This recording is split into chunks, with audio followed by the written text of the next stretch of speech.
et bienvenue à cette nouvelle édition du Cola Info. On débute ce lundi avec les éliminatoires du CHAN 2025 et le Cameroun qui a remporté le match aller.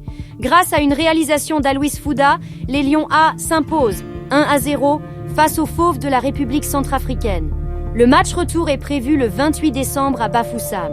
On enchaîne avec les Lions en club en commençant en Angleterre où André Onana et Manchester United ont coulé à domicile face à Bournemouth. Le gardien camerounais a vécu un cauchemar lors de la défaite 3-0 à Old Trafford. Il a encaissé 3 buts, dont un pénalty de Justin Kluivert, et n'a pas pu empêcher la déroute de son équipe.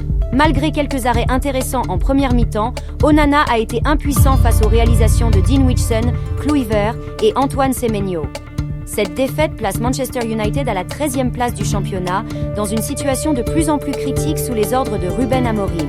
De son côté, Bryan Mbeumo et Brentford ont subi une défaite 2-0 à domicile contre Nottingham Forest ce week-end. Malgré une bonne performance de Mbeumo, qui a eu plusieurs occasions dangereuses, Brentford n'a pas réussi à marquer. Forest a ouvert le score à la 38e minute grâce à Ola Aina, puis a doublé la mise en seconde période avec Anthony Elanga. Cette défaite met fin à l'invincibilité de Brentford à domicile cette saison en Premier League. Mbeumo reste le meilleur buteur de son équipe avec 10 buts en 16 matchs. Ce résultat place Forest à la 4e place du championnat, tandis que Brentford glisse à la 11e position. Carlos Baleba a brillé lors du match nul 1-1 de Brighton contre West Ham à Londres. Le jeune milieu camerounais de 20 ans, titulaire, a livré une performance remarquable, démontrant ses qualités de pressing et de récupération. Sa capacité à résister à la pression et à distribuer le ballon avec précision a été cruciale pour Brighton. Ce résultat maintient l'équipe au milieu du tableau de Premier League. La prestation de Baleba confirme son statut de joueur clé et le place parmi les milieux les plus prometteurs du championnat cette saison.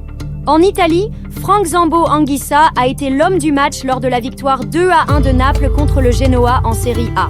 Le milieu de terrain camerounais a marqué un but décisif, propulsant Naples provisoirement à la 2e place du championnat. Sa performance exceptionnelle a été cruciale pour l'équipe, qui a enregistré sa 4e victoire en 5 matchs. Malgré un match laborieux, Naples a réussi à s'imposer grâce à la contribution significative du maestro. Cette victoire permet à Naples de continuer sur sa lancée positive en championnat. Christopher Wu, le défenseur camerounais de 23 ans, était de nouveau sur le banc de touche du Stade Rennais lors de la victoire 4-1 face à Bordeaux en Coupe de France. Malgré ses qualités défensives et son potentiel, Wu peine à s'imposer comme titulaire indiscutable cette saison, avec seulement 6 titularisations en 10 matchs joués. Dans le même temps, son coéquipier et compatriote Mahamadou Naguida enchaîne les titularisations et les bonnes performances. Le jeune défenseur et latéral gauche camerounais pourrait bientôt taper dans l'œil de Marc Brice pour le prochain rassemblement des Lions. Dans le reste de l'actu des Lions en club, Jean-Charles Castelletto et le FC Nantes ont balayé Drancy, 4-0 en Coupe de France. Yvan Neyou et Leganés ont perdu à domicile 5-2 face à Villarreal. Stéphane Baoken a inscrit son premier but de la saison.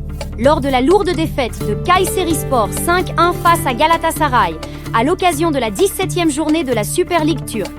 Grâce à un nouveau doublé d'Etienne Eto'o, le Rayo Vallecano B s'est imposé 3-2 face à Las Rosas CF dans le cadre de la 16e journée de 5e division espagnole. Yves Missi a livré une performance impressionnante face aux Denver Nuggets, inscrivant 21 points, captant 9 rebonds et réalisant 3 contres. Le rookie camerounais a tenu tête au triple MVP Nikola Jokic, réalisant un match plein malgré la défaite des Pelicans 32-129. C'est comme un rêve de jouer contre ces grands joueurs, a déclaré Missi, qui continue de confirmer son potentiel après avoir été drafté en 21e position cette année. On termine cette édition avec la question du jour. Yves Missi va-t-il gagner le titre de rookie de l'année? Laissez vos réponses en commentaire et à demain pour une nouvelle édition du Cola Info. Si vous appréciez ce style de contenu, prenez s'il vous plaît quelques secondes pour liker, partager et vous abonner si ce n'est pas déjà fait.